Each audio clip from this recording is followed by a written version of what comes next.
Here we have the LEGO Star Wars 75325, the Mandalorian's N-1 Starfighter, first introduced in the Book of Boba Fett, even though it's a Mandalorian thing. You know, there's a whole debate about that show, but we're not going to get into that here. It comes with 2 minifigures and 2 smaller characters. We've got the Mandalorian, Grogu, Pelimoto, and a BD droid. And on the back of my very damaged box, you can just see a better look at the ship here. Although it's quite large, isn't it? Perhaps too big? I guess we'll get into that once I finish building it. Just shows you some of the play features and the storage as well. And I paid £35 for this set. I got it from Argos here in the UK, hence the sticker, hence the damaged box. In fact, I ordered it online and it didn't come in any protective packaging or any box. It's literally, the shipping label was on here. That's why I ripped that off and yeah, left that. So Argos, improve your packaging, please. Thank you. Inside the box, we get 3 numbered bags, though we got bag 1, 1 and 2. I don't know why they couldn't do 1, 2 and 3. Seems a little bit strange, but we do have a very small sticker sheet, which is surprising. Only 3 stickers in this set and a large instruction booklet as well. So I've opened up both of the bag 1s and it seems like quite a lot of parts for the first step, because you're essentially just building half the ship, and then with bag 2 you finish it off. So there's not many building stages to this, but yeah, interesting parts distribution. There are 149 building steps across 93 pages, and once you've finished it, these are the parts you're left with. 2 spare blaster bolts, some usual 1x1 stuff, and nothing too exciting. There was a brick separator included as well. And of course, the main thing you're paying for is the set itself, obviously. And like I said, I paid £35 for this, so I really can't complain in terms of value there. But I haven't seen it that low in a long time. So if you can get it for, well, less than 50, 45 max, I think would be ideal for this. Because sure, there's a lot of plastic and it is quite heavy, but you know, you don't want to be overpaying for Lego these days, right? Always wait for a sale, I would say. Unless you're really desperate, always wait for a good sale. Now, the biggest thing about this, apart from the fact that it is huge, yeah, we'll talk about that. Because minifigures are weird to scale things to, because I feel like if the minifigures themselves were larger, then the ship would be kind of proportionally accurate. But because minifigures are so tiny, you know, if I just grab the Mandalorian here, look at him. He's tiny compared to this big old thing. But that's just kind of the way it goes. And of course, Lego are never going to do chrome again. It's just not happening. If they were going to do it, they would have done it by now. I don't want to see any comments saying, oh, it should have been more chrome colours. And like, yeah, maybe, but they're just not going to do that. I think perhaps some more light grey on the wings would have been nicer. I don't mind the studs showing, but some more light grey I think would have just blended it a bit better. But I think my favourite thing about this is definitely the engines. I just love all the little parts and the details that have gone into that. They're different on both sides, obviously they're not symmetrical, which is accurate to the real thing in the show. Same with the overall design, you know. Like, yeah, it's an N-1 Starfighter, but it's been repaired, it's been customized, and you got missing panel pieces and different vents showing and the colouring. Maybe a bit more of the yellow colour? I don't know.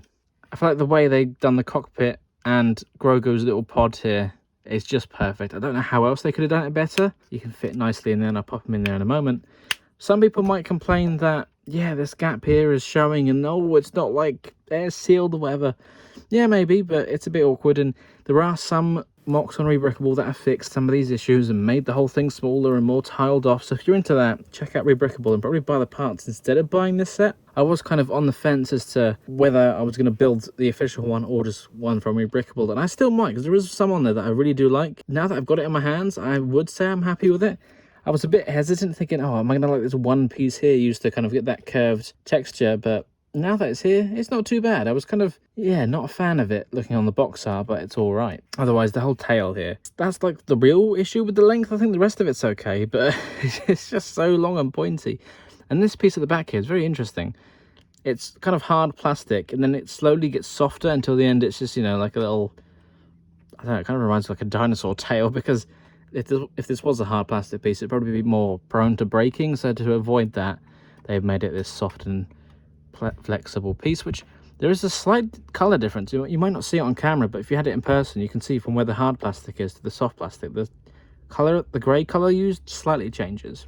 The weakest point of this would probably be the underside here, because it's just attached with 4 studs quite loosely. It's not the strongest connection, and like this is the ideal place to kind of hold the ship, and as you can see, it can just come off so easily. So I feel like that would be the weakest thing. I mean, if you took it off, it doesn't look too bad without it, especially if you were holding it there, you know, you wouldn't see it. It does swoosh around. It is quite heavy at the front. There's a lot packed in there. There are a few rainbow coloured parts that are used throughout this, using all sorts of random colours.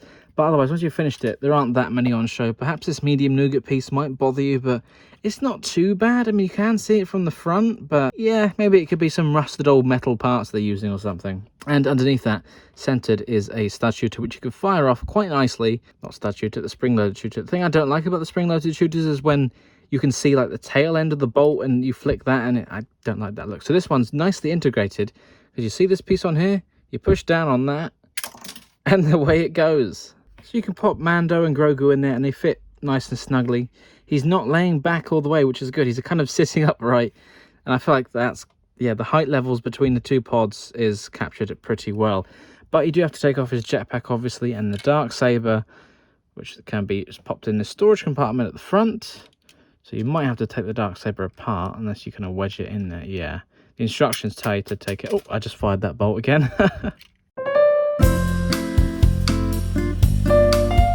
So all your accessories can go neatly in there, and then this hatch can go back on. It's only attached with 2 studs, so that's all right. I'll make sure that's lined up properly. So they're popped in there safely, and then you can fly off onto your next adventure.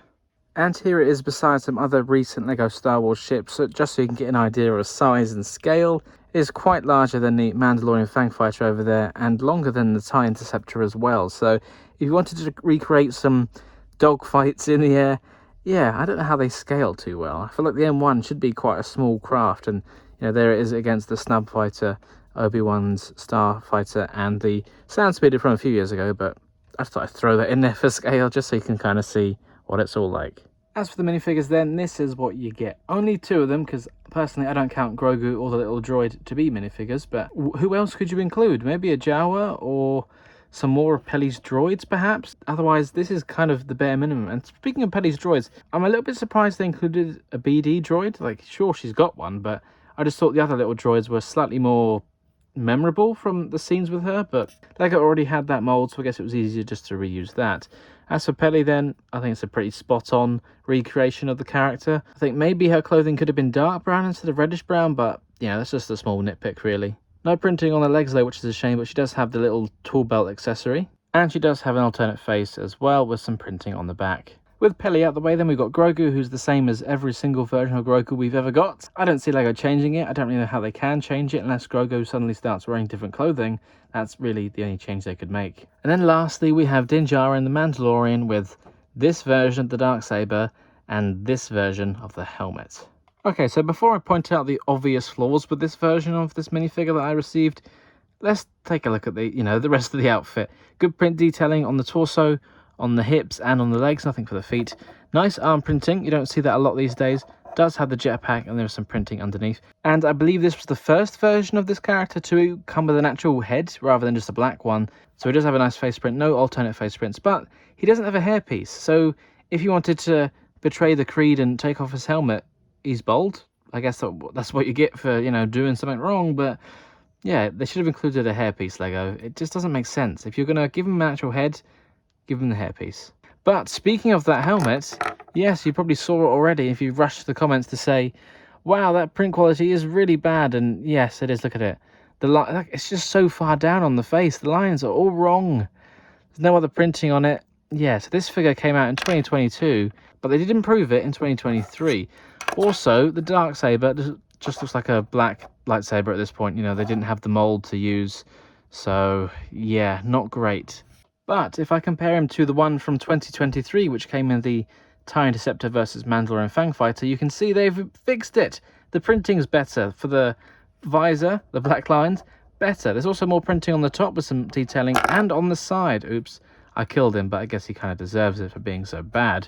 So yeah, more shading, it looks better quality, and look at that, the Darksaber, we got a more accurate mold. Yeah. The only way I think they could improve the Darksaber is if they put like a white lining, like a printing on the edge of the blade. Otherwise, this is so much better than that. And apart from that, these two are the exact same minifigures, same jetpack, same head print underneath. Although, interestingly, in 2023, LEGO still didn't give this minifigure a hairpiece, even though you can take off his helmet and see a face there. So, maybe for 2025, LEGO, come on, give us the Mandalorian with a hairpiece. So tell me in the comments what you guys think about this set. Overall, I'm happy with it. I like the figures that it's come with. Decent. Maybe a little signed build, like a little tool chest or something, so they could be working on it, just kind of recreating the scenes. And I felt like they would have added a bit more playability to the whole thing. If you know there was like a tool chest and you could play around and maybe have some parts that can be like easily removed to be put on and things. But otherwise, I like the look of it, but maybe it's just a bit too big.